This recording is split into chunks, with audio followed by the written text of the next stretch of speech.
Hello, this is Art for Introvert. Today we continue our analysis of Harry Potter personality types. Last time we focused on the golden trio, Harry, Ron and Hermione. This time the villains hit the stage. The character breakdown we are going to make will be based on Nancy McWilliams' classification. Note that there hardly are people who fit only one personality type.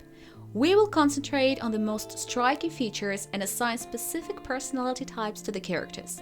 Still, some secondary traits may correspond to other types.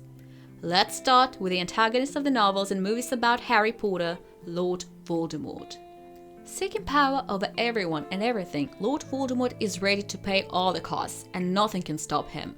He is cold-blooded and cruel, which corresponds to the antisocial or psychopathic personality type. There are different manifestations of the type, and Voldemort exemplifies one of them, psychotic. As a rule, individuals with antisocial personalities had an unhealthy childhood accompanied by bereavement. This is exactly what happened to Lord Voldemort back in the days when he lived under the name of Tom Riddle.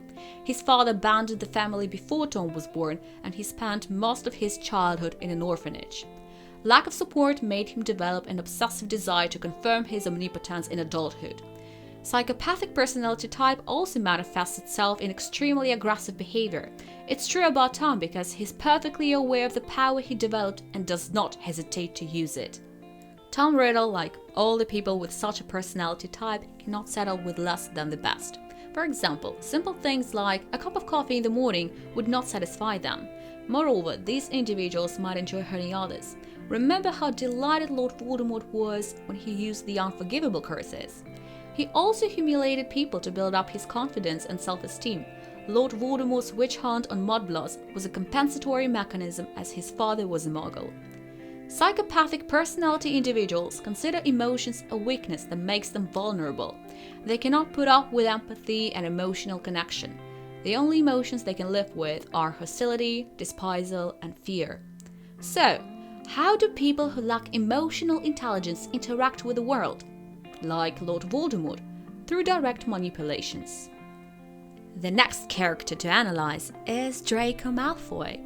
Draco was born in a family of Death Eaters, which had a significant impact on his personality. His parents belonged to a group bent in magical Britain, so they taught him to tell between insiders and outsiders, which resulted in Draco adopting a paranoid personality type. The most praised traits Malfoy was brought up with are suspiciousness and distrust, as they are essential for survival when working with Lord Voldemort. Paranoid individuals are always alarmed. They expect people to lie or manipulate. However, it's them who use the others for their profit. That's what Draco did. Think about it.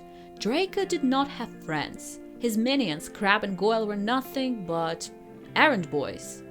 Paranoid personality individuals know their ins and outs, and they tend to unite against someone. Rancor and vengefulness are the features of a paranoid personality.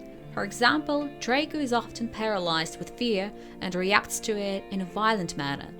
Draco is in awe of his father and the Dark Lord. To cope with it, he acts aggressively towards others. Self-obsession is also typical for a paranoid personality, yet Malfoy uses it as a compensatory mechanism.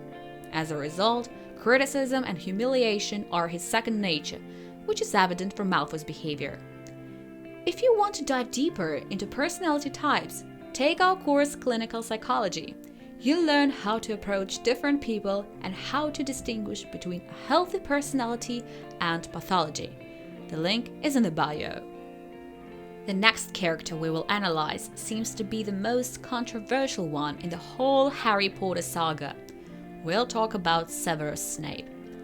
He is a complicated person. At first glance, he seems dead-hearted, aggressive, and unable to empathize. He is likely to swell the ranks of antisocial personality type individuals, but there is a nuance. In the end, he shows that love was his main moving force. To define his personality type, we have to answer a question: why does he help Harry Potter? It's not that he has a warm spot for Harry. The situation is quite the opposite. The answer is simple. He could not protect Lily, Harry's mother, and the poisonous guilt was eating him. He swore that Harry would live.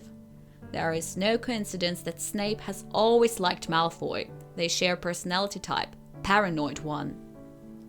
Since childhood, he was extremely reserved and introverted. His only friend Lily helped him against the bullies.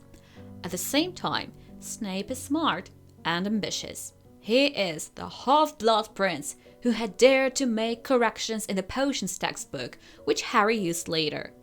Snape was a member of the Order of the Phoenix and the Auror Office, so he knew for sure who his enemies were. Like Malfoy, he lacked friends because he only needed people to complete his mission. Severus is aggressive, hostile, and revengeful, but these features hide his most striking feeling. His overwhelming sense of guilt kills him and encourages him to avenge his beloved one. Sense of superiority and self-obsession are also his features, yet unlike Malfoy's, they don't hide the feeling of inferiority rooted deep inside. Severus Snape's traits are justified by his achievements and significance for the wizarding world. He is intelligent and cautious. He even manages to trick Lord Voldemort, who wasn't aware he was Dumbledore's double agent till the last minute. What do you think about these characters? Do you feel pity for Malfoy? Have you changed your attitude towards Snape?